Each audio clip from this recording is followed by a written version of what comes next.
Today, I'm going to show you a way to lay down a simple graded watercolour wash.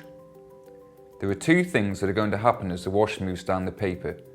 Firstly, it's going to change colour from this initial yellow through to shades of orange, as the alizarin I'm adding will change and deepen the tone.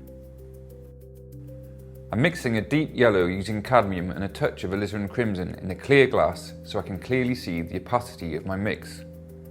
I'm using a syringe to gauge the water I need. In this context, it can come down to counting the drops, as you'll soon see.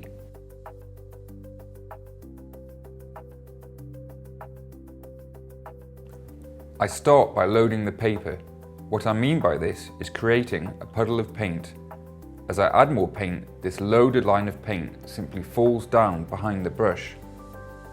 The paper is tilted top to bottom, so gravity is essential. Now I'm adding just 2 drops of alizarin mix and moving the wash down about 3 centimeters.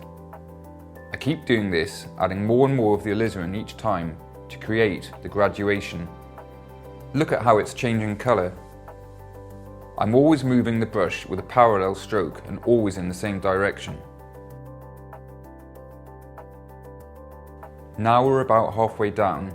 I'm adding more alizarin and accelerating the change in both tone and colour.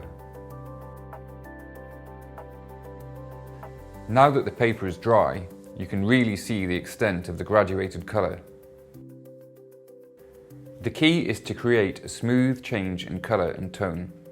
I hope you have enjoyed this video.